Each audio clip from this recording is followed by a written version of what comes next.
Farklı bir şey.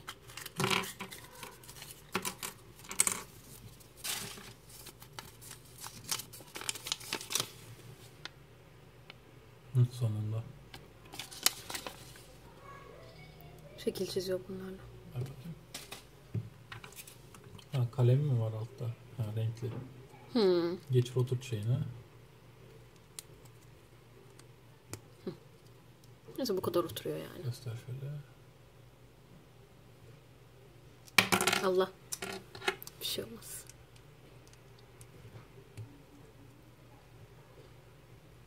Yeter.